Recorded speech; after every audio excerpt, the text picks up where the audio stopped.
Hey, what's going on, guys? Today I wanted to make my top 50 big board to start this video off. We're gonna go with the first ranking. I'm gonna go with Aiden Hutchinson. Probably had the best production out of anybody out of this class coming out of college, and is the best edge rusher and is my best overall player. Now, he did get shut down in the I forget which bowl it was, but it was the game versus Georgia, and he got shut down by their left tackle. A little bit of a red flag for the best player to get shut down one game in such an important one, but he was so dominant throughout the entire season. At number 2, I'm going to go with Ike McQuanu. I love his run blocking ability and his overall ability to transition to the NFL. We've seen massive run blocking tackles translate very well to the NFL, like Trent Williams. So he's my number 2 pick, and I think that right now, coming out of college, he is a little bit better than Evan Neal, because the Alabama system was to get the ball out of Bryce Young's hands as fast as they can and let their elite receivers do their thing. But he probably is Evan Neal, and we'll get back to him anyways. But back to McQuanu, he's also an extremely good pass rushing, or no, pass blocking tackle, even though the run blocking blows it out of the water anybody in this class. At number 3, I'm going to go with Sauce Gardner. Cornerback is such an important position in the league now, and Sauce Gardner, who is listed at 6'3", almost 190 pounds, had very good production in college, allowed 0 touchdowns his entire time at Cincinnati. Now, even though he is from Cincinnati, not a very elite school, they didn't go up against Alabama every week. He still had, 0 touchdowns. These are college receivers. I mean, even guys like going down the board, like Derek Stingley. Derek Stingley allowed a lot of touchdowns. But anyways, Sauce Gardner is my 3 pick. He has prototypical size, he has the production, and he has the projection to do very good at the NFL level. At number 4, Kayvon Thibodeau has some injury concerns and had not the greatest production, even though he has some of the highest pressure rates, and also coming out of Oregon. Edge rusher, it's similar with cornerback, is becoming one of the more really important positions. So I'm going to have Kayvon Thibodeau at 4, even though he was projected to be the first overall pick for the majority of this year. At number 5, we're going to go with Evan Neal, an elite tackle, projects very good to the next level, good pass blocking. And I said earlier about how the Alabama system doesn't really need for offensive tackles to block for a lengthy amount. I still think that he could translate very well to a RPO system type of offense, even though there aren't that many in the league now. Jermaine Johnson at 6. Jermaine Johnson had 12 sacks, I'm pretty sure, last year at Florida State, was a Georgia transfer. Now, I have Jermaine Johnson pretty high, just because I think he is going to go in the range between probably 1 through 7, in that range, and elite production, and he blew up the Senior Bowl, which I think is one of the most underrated ways to evaluate talent, especially because there have been guys like I forgot. Like guys like Josh Allen, who flew under the radar and blew up the Senior Bowl. Just examples like that. We see a lot of Super Bowl standouts be really good in the NFL, and it's a good way to evaluate top players in college to other top players in college that they might not have faced every day in one-on-one situations. Malik Willis, another Senior Bowl standout. I have him as my top-rated quarterback, just because I think that he translates better to the NFL as an athletic guy who has a cannon of an arm, kind of like a righty Michael Vick, but hopefully without the moral the moral and ethical problems. You know, he's a good guy. In the Senior Bowl video, or at the in the combine video, him giving clothes to a homeless person. And so I think that he's quarterback 1. I think that he's going to be picked very high in the draft. I would not be surprised if he's there at 2. And with the next 2 picks, I'm going to go with Garrett Wilson and Jameson Williams. You can flip-flop either one, but I think that Garrett Wilson probably has the best route running and arguably has one of the best 50-50 ball ability, but then Jameson Williams has that deep threat ability. He's the fastest, arguably the fastest in the class, and that type of receiver is becoming much more valuable. I mean, Marcus Valdes-Scantling, who is like an iffy receiver, got $10 million just based on speed, and Tyreek Hill is now the highest paid receiver, not just on speed, but if you have that speed and ability, you're going to be in that Tyreek Hill range.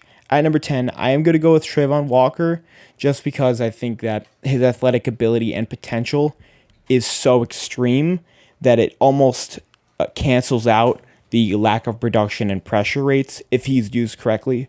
But I do have concerns about hugely athletic edge rushers translating to the NFL.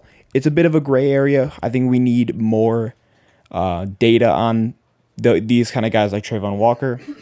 Charles Cross at 11, probably the best pass blocking tackle in this class. I think he's also going to go fairly high in the top 10. And obviously his biggest attribute is that pass blocking, which is becoming a lot more valuable nowadays because of how much time quarterbacks need in the pocket for routes to develop. I have Kyle Hamilton at 12. I don't think he's as good as people say. Even though he is really good, he probably translates better in the box because he ran like a 4.6 in his pro day. And in the open space, he often gets beat over the top. But against the run and against and blitzing and in the intermediate stages of the field, he's awesome. At 13, I'm going to have Jordan Davis. Blew up the combine. He is athletic as hell, but he only had 2 sacks, and he only played half of the Georgia downs. Now, that is a red flag because it means that, hey, is this guy going to really be on the field every single down? He is a 2-down player. First and second down are the most likely for teams to run it. And I don't know how highly you can rate somebody like that. We've seen Derek Brown go 7th overall, but Jordan Davis is super athletic, super against the run. He's big as hell. He's 6'6", so I have him pretty high. 13, that's good for our run defending defensive tackle. At 14, I have Tyler Linderbaum. This is high for a center, but at the same time, he's probably the best center prospect we've seen in such a long time. At 15, Derek Stingley had amazing production on that LSU team where they won the Natty, but other than that, he's had injury concerns and production concerns. The ones after 10 are going to be going a lot quicker, so hopefully this video doesn't straggle along for too long.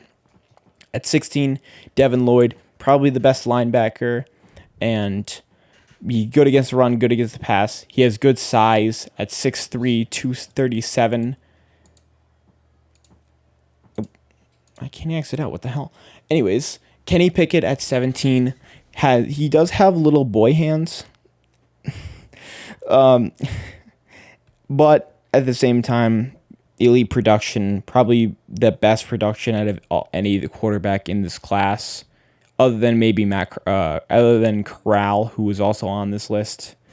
But at the same time, is he gonna be a top quarterback in the league? He might be. He has a similar prospect to Joe Burrow, but without the Joe Burrow, if that makes sense. Okay.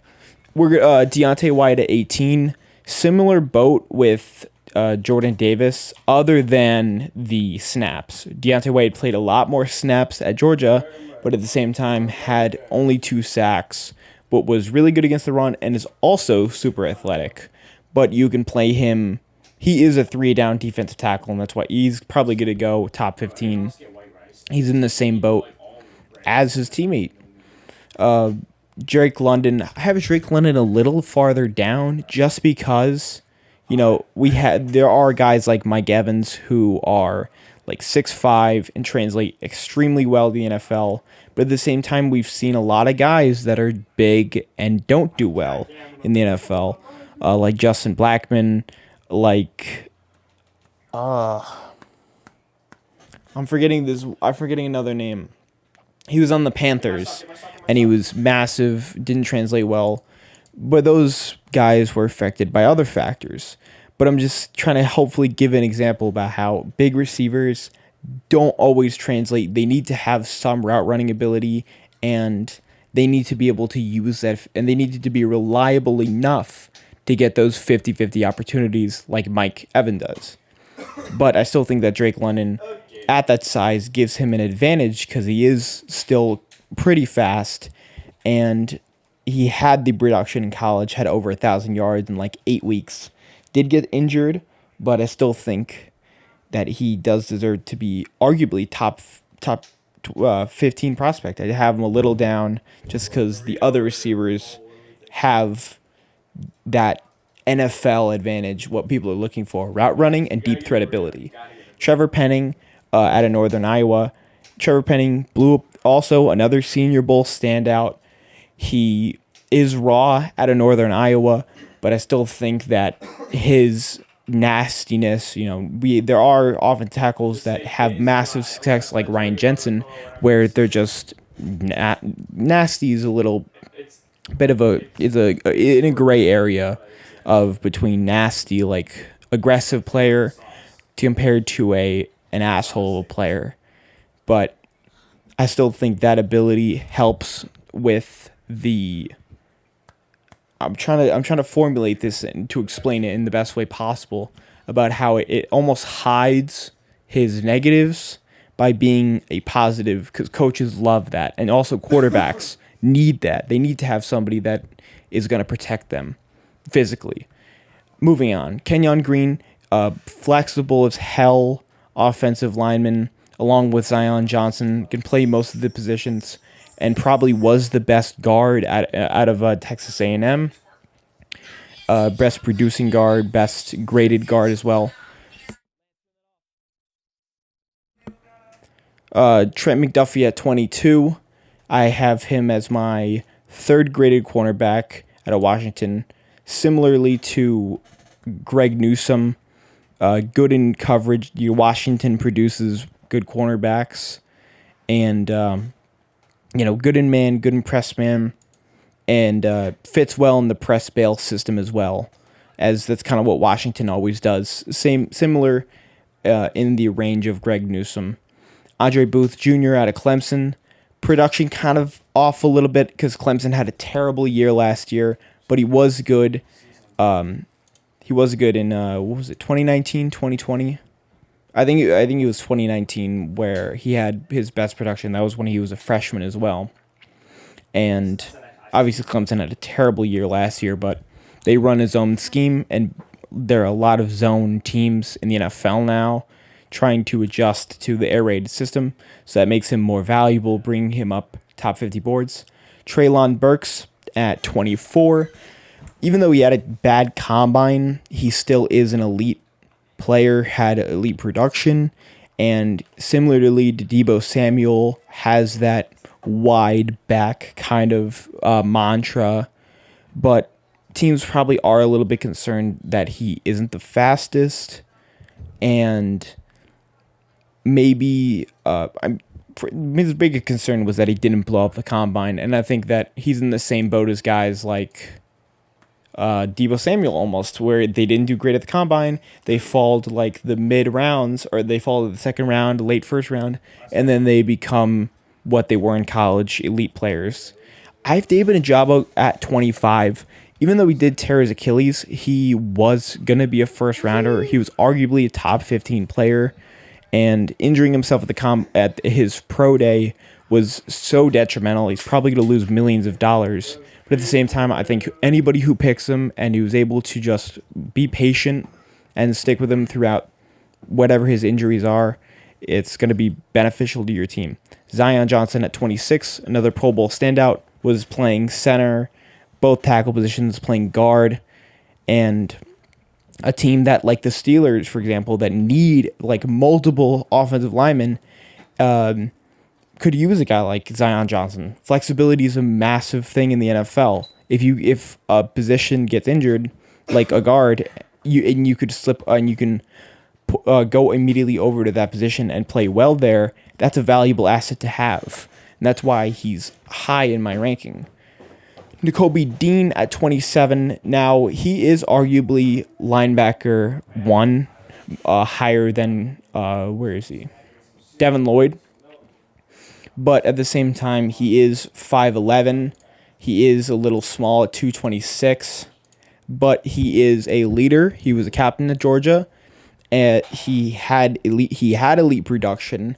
And he's fast as hell. He is a sideline-to-sideline linebacker. But I do think he is going to fall to either the late 20s, early 30s in the draft. But we've seen guys like, I always bring this up, like JOK, a small, weak side linebacker, but who then blows up the NFL and who ends up becoming a steal. He's likely going to be in my NFL steal video for players. At 28, George Karlaftis. George Karlaftis in the beginning of the year, or beginning of the mock draft cycles, was a lot higher, but now it's fallen down just because edge rushers like, for example, where is he? Trayvon Walker. Guys like Trayvon Walker have blown up draft boards. Guys like Jermaine Johnson, who was at the Senior Bowl and who did a way better.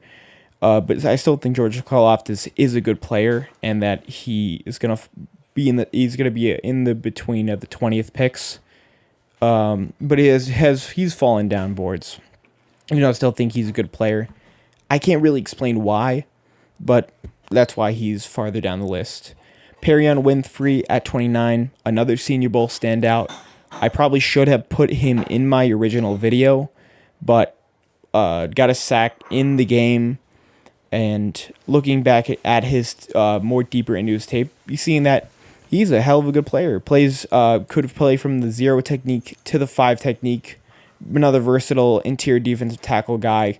For example, someone like Solomon Thomas, even though Solomon Thomas didn't project extremely well to the NFL, just a flexible, versatile defensive tackle is becoming a lot more valuable nowadays.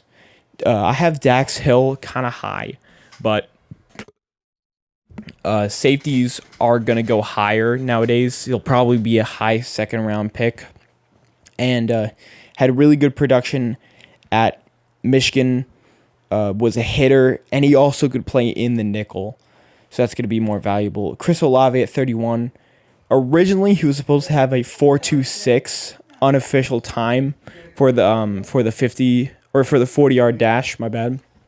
But it turned out to be a 4.39, which is way more like he plays. But he's similar to Garrett Wilson, how he's a good route runner.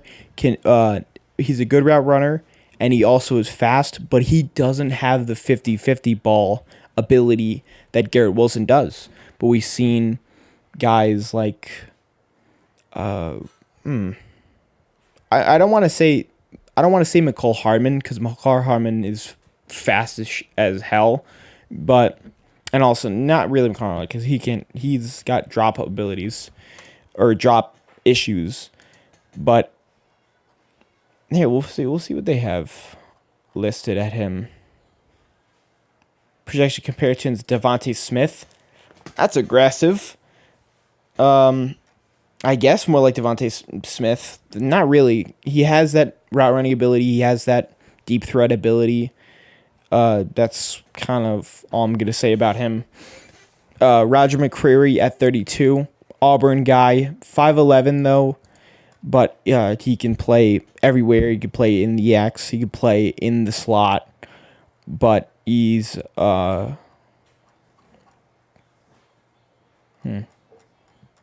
People say you have him going in the second round. I see him going in the near first round. Cornerbacks becoming a more valuable position. There are a lot of cornerback needy teams right now just to try to compete with that air raid system. You can see him going to someone like the Cardinals. Jahan Dotson at 33. 50-50 ball receiver. Even though he is 5'11", he can definitely get up there. Similar, he's in a similar boat with Chris Olave, where it's just similar speed. I think he had a 4.41. Chris Olave had a 4.39. They both have, maybe not even Chris Olave, maybe Garrett Wilson. Garrett Wilson's the same size, same ability, and probably his biggest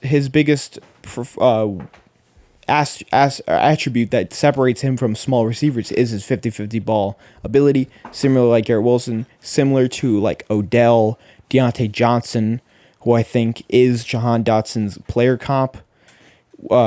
Travis Jones at 34 out of UConn. Even though UConn sucks, Travis Jones was the best player there. Senior Bowl standout, dominated guys like Zion Johnson in this video. Guys like, where is he? Dominated guys like Kenyon Green at the Senior Bowl, and I'm very high on Travis Jones. Christian Watson ran a 4.28 unofficial, and I'm not sure if that was official. But anyways, he's a guy that's massive, fast, and heavy and strong. But he is out of NIU. Okay. I was about to say they better not compare him to Megatron, even though he is he's the Megatron out of NDSU. But going against D2 level cornerbacks kind of is a red flag. But I still see him going to maybe the Chiefs, and maybe they develop him. JAQUAN BRISKER out of Penn State. This guy's super explosive. Do-it-all cornerback. He can play free safety, strong safety. I want to see what they compare him to. Malcolm Jenkins. Okay. What was it? Why is it? It keeps on doing that. Anyways, I think he might have broken. I think it was him that broke the broad jump record at 12.4 at his pro day. Also, Brisker is a hitter as well, so that's good. Boye Mafe. We have a lot of Senior Bowl guys in this list, especially at edge rusher. Also had a sack in the Senior Bowl game. Was very good against tackles in the Senior Bowl. Gave Trevor Penning a run for his money a little bit. Also gave, where is he? Fa'alele. I think he put Fa'alele on the floor actually. Lewis Seen out of Georgia. Oh man, he's like a jackrabbit kind of guy. And obviously Georgia played over the top, played in the box a little bit too. But I mean, yeah, I like Lewis Seen. He's fast, can play in the slot, almost like a jackrabbit kind of guy. Next up is Isaiah Spiller. I don't love the running backs in this class, even though I think they are solid. None of them are going to scratch the first round. Some of them are going to go in the middle of the second round. I think Isaiah Spiller is running back 1. He ran a 4.4 something.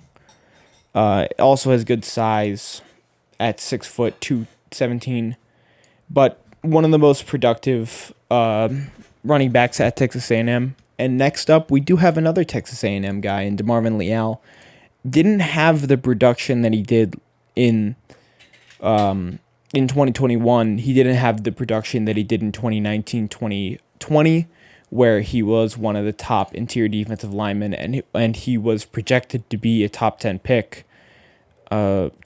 His spot was kind of taken by like Jordan Davis almost. But I still think that these defensive tackles that are projected really high and then fall, they do well at the NFL level. But he probably is more of like a 3-tech kind of guy. Has good size too at 6'4", 283. Probably projects best as a 4-3 defensive tackle. And then possibly like maybe push that to the edge a little bit. Kind of like JFM, John Franklin Myers a little bit. Kier Elam out of Florida. Florida had a terrible year, but he was their standout at 6'1", 190. Has good athleticism, good size. and probably is going to be an and probably guard the receiver, play a boundary cornerback. Matt Corral is my next quarterback, and I think he is my last on the list. Now, even though he did get injured, I think he tore his ACL in the bowl game that they played.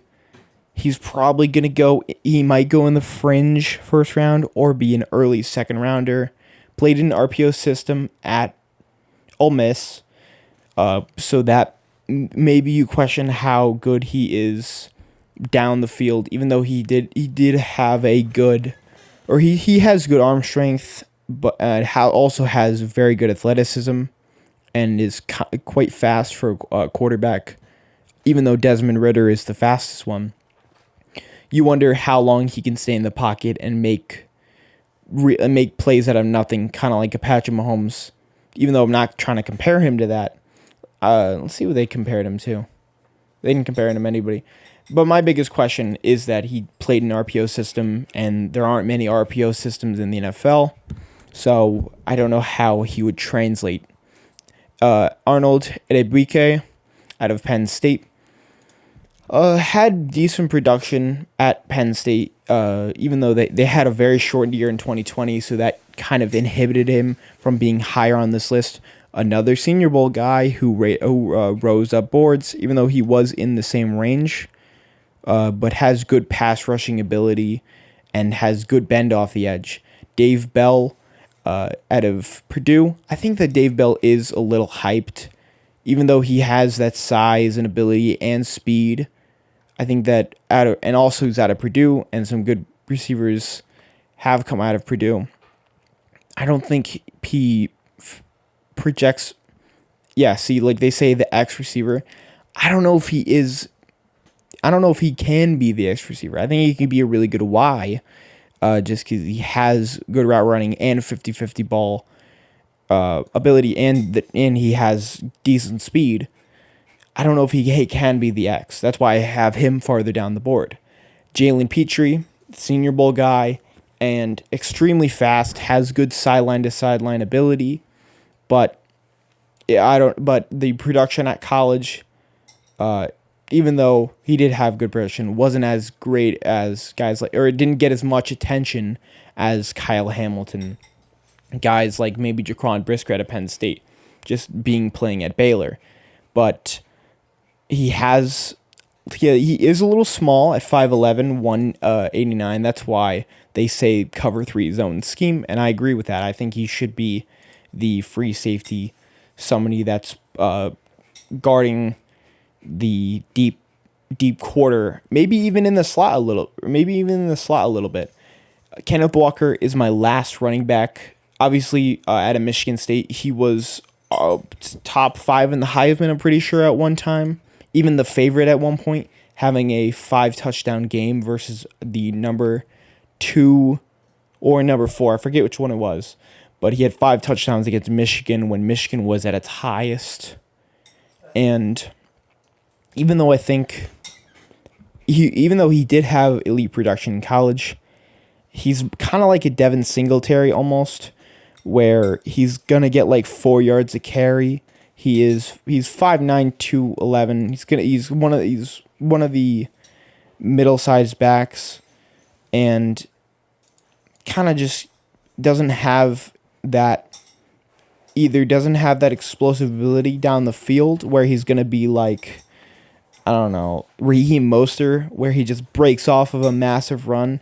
He's like, put this in relative state. He's as fast as Najee Harris, but he has the build of like Devin Singletary.